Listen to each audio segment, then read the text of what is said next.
the next senator from the Cape and Islands, Eric Steinhilber.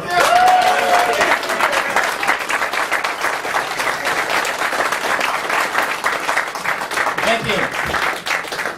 Good morning. Good morning. Anybody drive a truck here? Well, welcome. And thank you, Jeff, for that wonderful introduction. And I think we should give Jeff a round of applause for all the leadership he's given us in the State House. I hate to imagine what things would be like in Massachusetts without someone like Jeff up there fighting for us each and every day. And I know he's going to be a great addition and may not fit in down in Washington, and that's just fine as well. I want to thank all of you for being here today. It really means a lot. Especially want to thank my family and friends for being here. And I wanted to start today by sharing with you what I consider my greatest achievement. And I'd like to introduce my wife, Jen.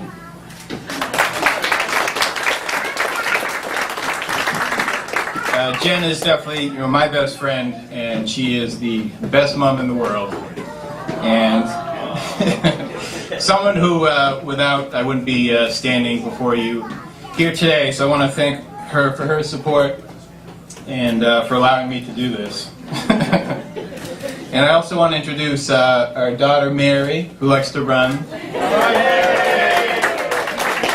Some of you have already met Mary, and she's definitely the star in our lives, and certainly becoming a hit on the campaign trail. And I want to also introduce our newest addition to the family, the little man responsible for cutting into our sleep time, and a future quarterback for the New England Patriots, our 5-week-old son today, David.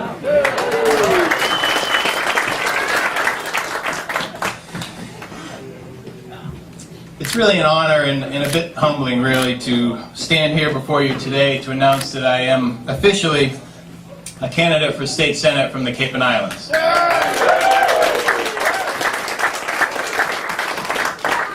Hi, Mary. I'll be done in a minute. After all, I'm just a regular guy, not a polished politician, and don't wish to become one. I work a couple jobs, I keep the bills paid, and I try to do the best I can to raise my family. So, all in all, pretty much like most families here on Cape Cod and the islands.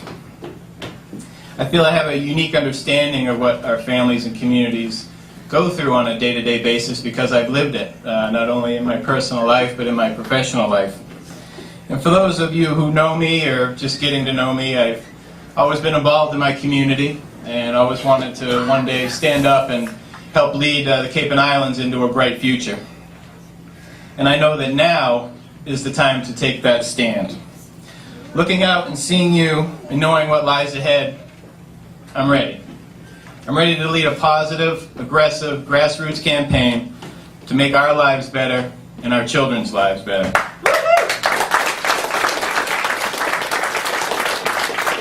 And making our lives better starts right here, on the streets of the Cape and Islands and here in our homes. One very respected man once said that all change begins at the dinner table, and I agree with him. And that wise man was President Reagan. Together we need to continue to build a strong foundation for a strong America. It can be done, and it will be done, starting right here on the streets of the Cape and Islands, with people like you and me working together. For it is we, the people, who will decide right here in our homes who will represent us in Washington and on Beacon Hill. Although November seems somewhat far away, the time to act is now. Our country and our state is at a crossroads, a time when today's policies will change tomorrow's future. We must stand up for our American way of life and be proud of it.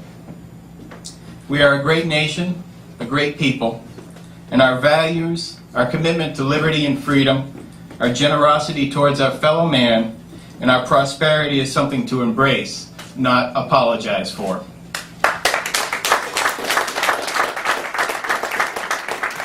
These days, many of us are nervous about our future. We see continued unemployment, continued foreclosures, we see empty storefronts, and we see a government expanding its control and accumulating massive debt that threatens the very foundation of our country and puts at risk the future of our kids and grandkids. Much of it is because of stranglehold policies enacted by the majority party on Beacon Hill and in Washington, which are choking off opportunities for the people of the Cape and Islands. These failed policies have taken us down the wrong road. They have not embraced American ingenuity, American dreams, or American opportunity. In fact, they have obstructed these ideals at every turn. These detrimental policies of higher taxes, increased government control, and massive spending must be made history. We won't put up with them anymore, and we won't pay for them anymore. And on November 2nd, we can kick these policies to the curb where they belong. To begin to rebuild opportunities, we need to tackle big challenges first. The fundamental issue at hand is the economy, and specifically job opportunity. The Cape and Islands are the perfect example of America's small business community. Some of you may own your own business or know someone who does, or works in a restaurant, a doctor's office, or builds homes. Our streets are filled with small businesses, and we pride ourselves on that fact. It is vital that governmental policies create an environment for businesses to thrive, thus creating jobs, creating opportunity, and securing a bright future for our kids. So how do we start rebuilding the job opportunity around us here on the Cape and Islands? There are three critical areas we must tackle for the Cape and Islands. One, we must create a pro-private sector job culture where we cut taxes and eliminate the public sector's waste, corruption, and abuse.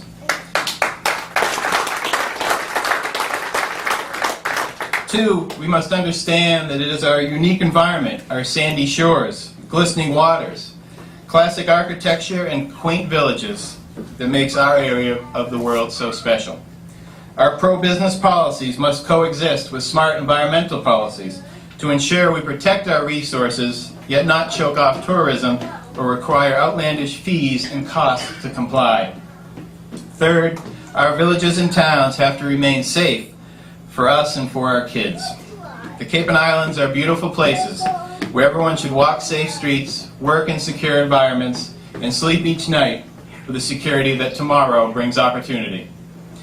I promise you today that when elected, I will fight every day to enact positive pro-job policy that benefits our families and businesses here on the Cape and Islands. I will lead the fight to cut the income tax, repeal the sales tax increase, cut the corporate tax, which is the third highest in the nation, and stop any and all attempted tax hikes on our families, our seniors, and our businesses. We need to grow private sector opportunity, not public sector welfare. When elected, I will work to eliminate redundancies, antiquated systems, unfunded mandates, and bloated departmental budgets, which have turned a $1 billion surplus into a $3 billion deficit, and saddled our local towns with $30 billion in unfunded mandates, and burdened the people of this state with over $1 billion in new taxes just this past year alone. And you can be sure that the majority party is not done coming after your paycheck yet. But my goal will be a government that lives within its means, keeps its hands out of private industry, off of our health care, and out of our daily lives. We know best how to take care of our families and our businesses, not some government bureaucracy. When elected, I will serve ethically and with purpose. I will fight to end the culture of corruption and crime on Beacon Hill. We have seen 3 consecutive House Speakers indicted. We have seen legislators arrested for taking bribes, drunk driving, hit and runs, and groping people on park benches. Unfortunately, the list goes on, and it only proves that absolute power corrupts absolutely.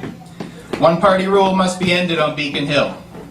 They have set a poor example, been an embarrassment to our state, and a government that conducts itself in such a manner is not a government I want for myself, and it's certainly not one I want for my kids.